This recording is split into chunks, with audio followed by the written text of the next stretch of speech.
If you have a Bible and you find it helpful, please turn in it to Luke, the 15th chapter. This is where we will be spending our time today.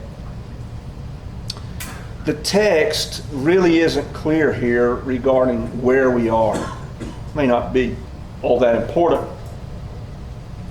But we could still be at the Pharisee's house. We're not sure. The text doesn't tell us. It just tells us now there are large crowds. And of course, this could be still at the Pharisee's house. They've just gathered, which was common in Jewish culture, that if you opened your home up for a meal, there might be 50 people show up. Oh, it's just that you were invited. Didn't matter who you were. If you're walking the streets and you knew there was a meal in that house, you go there and voila. So there could be a large crowd in the Pharisee's home. But I'm going to say, whether there is or not, if you look at the text that we've been reading through chapters 14 and now 15, I bet you Jesus' dinner itinerary has thinned out a bunch. You just don't say the stuff that Jesus has said and get invited back for dinner again. And with Jesus, I think all of us get more than we really want. Let's take a look at this text and see what it would teach us. I'll begin reading in verse 1 of chapter 15. The tax collectors and the sinners were all gathering. They were gathering to hear Jesus. But the Pharisees and the teachers of the law muttered against Jesus and said, "This man welcomes sinners and tax collectors and eats with them." Then Jesus told them a parable. He said, "Suppose one of you has 100 sheep and you lose one. Do you not leave the 99 in the open and then go after the lost sheep until you find it? And when you find it, you joyfully put it on your shoulders and bring it home and call your friends and neighbors and say, 'Rejoice with me, for I have found my lost sheep.' I tell you, there'll be more rejoicing in heaven over one sinner who repents than over the 99 righteous people who need no repentance. Or suppose a woman has 10 silver coins and loses one of them. Does she not light a lamp and then sweep the house carefully until she searches and finds the lost coin? And when she finds it, she calls all of her friends and neighbors and says, 'I found the lost coin. Come and rejoice with me.' In the same way, I tell you, there's rejoicing in the presence of the angels of God over one sinner who repents." Now this text we're looking at, this whole chapter, is called in theological circles the gospel within the gospel. And the reason for that is it's giving us a window into how God looks at you and me and how He looks at all lost people. It's a very interesting text, especially for those who we look at sometimes in a very disdainful way who are lost. God does not look at them that way at all. Now, if they're still in the Pharisee's house, I can understand why there's murmuring, because the house is overrun. But maybe they're not. Maybe they're out traveling now. It doesn't make any difference. The significance here is the comparison between the people and the Pharisees. For the Pharisees, these people that have come, the tax gatherers and the sinners, that's the way the text holds them to be, are the people that the Pharisees call the people of the land. Now, in my ears, that sounds like something from a J.R.R. Tolkien novel of Middle-earth, the people of the land. It sounds nice to me, but it's not a nice thing in first century Judaism. If you were a person of the land, here's what the Pharisees said in their writings about you. Never entrust the people of the land with any money. Don't take any testimony from the people in the land, of the land. Do not trust them with a secret. Do not let them guard children. Do not entrust them with charitable funds. Do not go with them on a journey. And if one of your daughters marries one of the people of the land, you might as well have bound her up and handed her to lions. Now, just imagine we went through an election cycle 3 years ago, and you and I and all of our friends were called the deplorables, right? Okay, that's the way the Pharisees viewed everybody but themselves and the other Jewish intelligentsia, the people of the land, the deplorables, the people that nobody should care about. And these are the people that have come to hear Jesus on this moment, at this moment. And you see Jesus' description of this from God's perspective in both of these parables. The parable of the lost sheep and the shepherd, and the parable of the woman. The shepherd is God, and the woman is God. Isn't that interesting? That he would make a woman to be the exemplar of God in this text. Jesus was pretty revolutionary that way. But you see a picture of what it is for one of us to be found by God. And you see God's perspective on what it is to be the finder. Look at the two images here. You've got a sheep and a coin. Sheep are really, I don't know if you know anything about sheep, you guys probably do, but sheep are not the brightest bulbs in the box when you look at sheep. They really aren't. Because of the breeding over centuries, all of their natural instincts are gone. They just are. They don't have any sense really anymore about how to care for themselves as, say, a mountain goat does. And even domesticated goats are smarter than sheep. That picture tells me a lot about us, in that a lot of what salvation means is lost on us. We're just kind of oblivious to it, like the sheep. We don't know we're being cared for. We don't know that God is shepherding us through life. We don't have an awareness of what that means. And likewise, the coin, well, a coin is a material object. It doesn't know anything. But in both of these instances, these are the two valuable things that are found. I don't know if you think about this yourself, but I do. I think about my own life before I was born again. And the numbers of things that I went through of my own doing. I'm not blaming anybody. They were my own fault. The numbers of things I did where at any point along that way I could have lost my life. And I wasn't a believer. How fragile it is that God has given us this gift. That we're born again, that we are walking, now we belong to Him. I'll speak for Rip. I do not capture in my own thinking just how fragile and wonderful and amazing it is that I'm saved. I don't. I wish I could. The tax gatherers who come here on this day are seen by the Jewish intelligentsia as vermin, human debris, the worst of the worst. The Romans were very clever. They didn't go and send a bunch of Romans with the legions and the shields and the togas and the head garlands and all that to go and administer tax collection in any of the provinces. What they would do is, if you were in Carthage, the Romans would send somebody down there and they would find a Carthaginian to collect the taxes. Why? Because it's a national. It's a person who's a kinsperson to the people that are there. They did the same thing in Judea. Zacchaeus, Matthew, one of the disciples, tax gatherers, they were seen as those that the zealots loved to stick knives in. There was no sorrow if a zealot stabbed a tax collector, because the tax collector was betraying, in the minds of the Jewish people, their own people by collecting the taxes. And the reason for it was, here's how it worked. Tax collectors were paid a percentage of the taxes by the Roman government, which was a total legal wage for them. And they said to them, okay, when you go to collect the taxes, here's what we'll pay you, and you have the full support of the Roman legion. If you have any trouble, the shields and the spears, they are coming. You don't have to worry about it. You're going to be able to collect these taxes. All you have to have is one farmer's family killed in their village torch to realize you better pay the taxes. But if you would like to scrape a little extra, you can. And you still have the support of the Roman legion. Can you imagine how that would look? I mean, let's just say if, Becky, my wife, the charming Becky, were a tax collector. And she had the full support of the National Guard. And she was paid a certain wage, but she comes to Dennis's house and she gets a little extra for herself.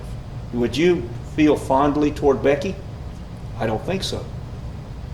And that's the way the Romans did it. And these tax collectors were seen as utter traitors and vermin by the Jewish people. And yet, there were even rabbinical laws toward the tax collectors. Did you know that?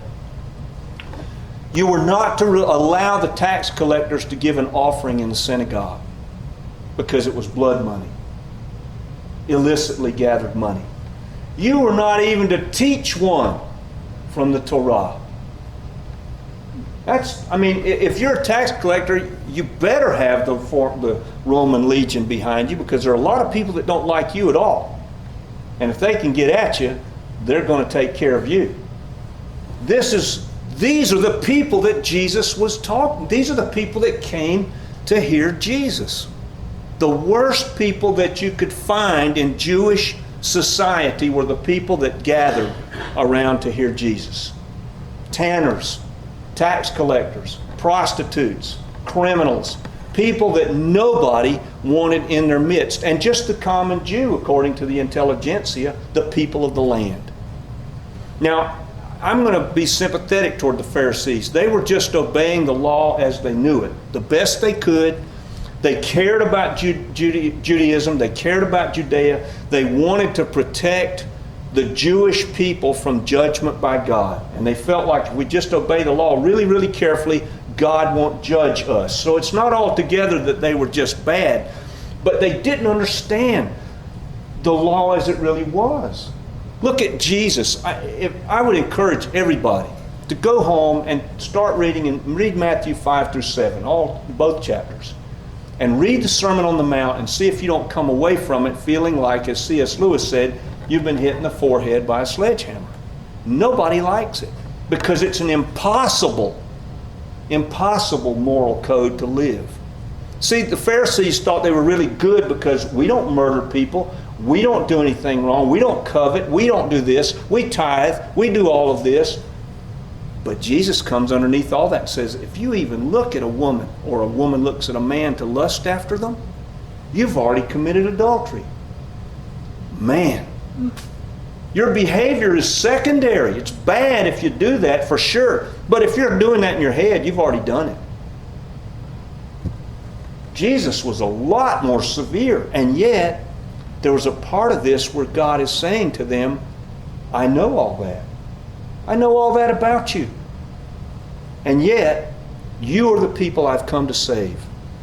I'll tell you what, the Sermon on the Mount is absolutely the best antidote there is to self-righteousness. People say, you're just a bunch of self-righteous Christians. You say, I've read the Sermon on the Mount. I'm not self-righteous. I'm anything but that, because I surely can't live that code. The picture of the shepherd here is a powerful one for the Jewish hearer, because this first illustration that Jesus gives, because shepherds in Judea at this time in history, most poor families only had 1 or 2 sheep. And so these shepherds were taking communal flocks. There might be a dozen families who all had 2 or 3 sheep. The shepherds were taking the whole group out to graze, because Jerusalem sits on a high bit of land. It's nothing but rocks and dirt. Nothing grows there. And so if you're going to graze sheep, you got to take them down into the valleys. It was very dangerous. I don't know if you're aware of it or not, but in this time in history in Palestine, there were lions. They had lions, just like on Lion King or National Geographic. They had wolves. And so it was dangerous to take these flocks out. The shepherds risked their lives. Plus, if you go down into the valleys away from Jerusalem, you get on those roads to go out and graze sheep. There are robbers who would like nothing more than to take those sheep. I mean, after all, who wouldn't want that? So these families would give the shepherd the communal flock. They would take them out to graze. Well, you can imagine what would happen if one of the sheep were lost. This might be the only sheep this family has. And so if you saw the shepherd coming back into town with that lost sheep carried over their shoulders, there was a party. Those families were so happy to have the one sheep brought back. This is the image of God looking after you and me. You see, God is a lot kinder than we are toward lost people. He is. We look at the outcast, and why do we build certain neighborhoods? Why do we have certain places to live? Why do we have gated communities? Why do we have all kinds of reasons that we segregate ourselves from other people? Why is that? We view some people as lesser than we, less desirable. And yet Jesus died for all of them. He looks at them very much differently. He has a kindness and a heart toward the outcast and the lost that we just don't share. And He's willing to transfer us, you and me, and all of them too, onto His shoulders as a burden to bring us back. The Pharisees, they just rubbed their hands together and said, we can't wait for God to smite these people. That's what they wanted. Oh, great smiter in heaven, if you'll just bring judgment on all these people of the land that we don't like. And yet God celebrates just one that comes back to Him. Just one. This woman's coin is a very precious thing to her. Probably it's Jewish women, Palestinian women, Semitic women at this time in history wore a headdress. You've probably seen it in some of the movies about that era. And there would be coins hanging on a chain all the way around it. And it might take a woman 20 years to accumulate a headdress full of coins around her head or around her ankles. This is one of the coins that is lost, it's thought, in this illustration. And in a Palestinian home, they're dark. Even in the broad daylight, they're dark because it's so hot. You want to keep it dark. So there are very small windows, and the floor is earth. But they cover the earth with reeds and grasses like carpet. They use that for carpet. Why? To keep the dust down. So you have this floor with all this loose thatch. And just imagine what happens. That's why Jesus says she goes through and sweeps the house searching for the coin. The only way to find it, I work for a living in bushes a lot. I mean, I might be painting a window and there are bushes. I'm tucked in the bushes. Well, there are leaves down in the bushes. And I might take a drill bit and run it in and pull my drill away, and the drill bit falls out. It's gone. If it falls in the leaves, I am never going to find it. I don't even try anymore because I've wasted more than the $3 the drill bit's worth trying to find the thing. Imagine the woman the same way with the coin. It's a very hard thing for her to find. And these coins were so valuable, took so long to collect, and people at this time in history were very poor. This coin might be the only thing that separates her from absolute poverty that day. So this is a big deal. And you see, the woman is God on a desperate search for that coin, on a desperate search for you and me. Have we ever had a search like that in our life? I've probably told you these stories, so if I do, if you've heard them before, just check out mentally for a few minutes. It'll be okay. I have two searches like this in my life. The first one happened when Jackson was about 2.5 years old. We went to what is now TJ Maxx, used to be Goodies over there in the mall, back when Sears was there. And they had these clothing racks that were circular. And inside the rack was a perfect spot for a 2.5-year-old to hide out. So we're in Goodies walking around, and Jackson would go inside and climb up in there. We'd open it up and he'd say, "Oh, we found Jackson." Oh, he was so excited, so happy. Did that I don't know how many times. And then one time, Becky and I, this couldn't have been more than 10 seconds. And we looked down and Jackson's gone, so we figure, oh, he's climbed up in one of the racks. First rack, no Jackson there. Second rack, no Jackson there. Third rack, no Jackson there. Fourth rack, no Jackson there. Now it's a different kind of search. It's not a fun game anymore. We don't know where he is. And so we don't even say anything. You know, people, when you get into a crisis, nobody wants to say what each of us is thinking is, we hope that nobody has taken Jackson. We don't want to say that. So we just start walking around the store really fast. Jackson, Jackson, calling for Jackson. And then I walked around the corner, and there at the entrance where Goodies dumps out into the mall is Jackson standing there drinking his soda.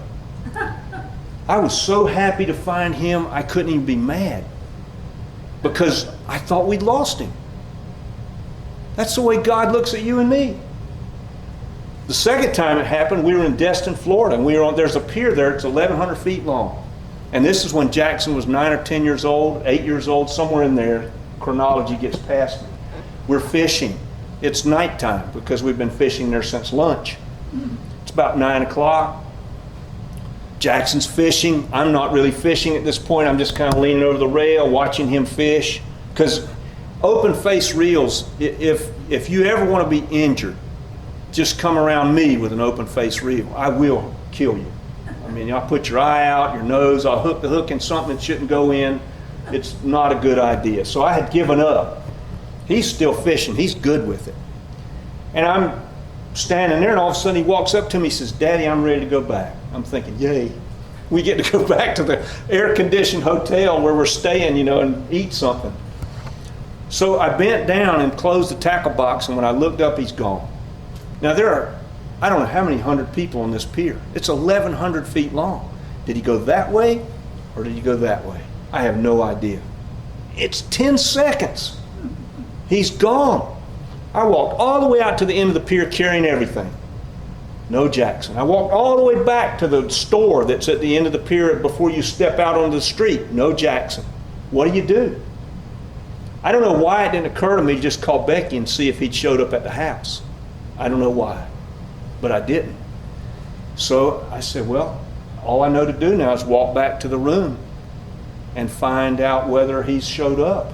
And if that's not true, then I guess we'll call the police. There he sits on the couch. You're so relieved, you just can't be mad. Why would we think God would look at you and me any differently than that? So relieved. Look at the text. There's more rejoicing in heaven for one who repents and comes back than for the 99 who are out there. That's you and me, the one. Pascal said this. He said God said this to him. Pascal, the great 17th century mathematician and Christian apologist, he said this, that God had spoken to him in a moment and said, "You would not be searching for me had I not already looked for you and found you." God pursues us.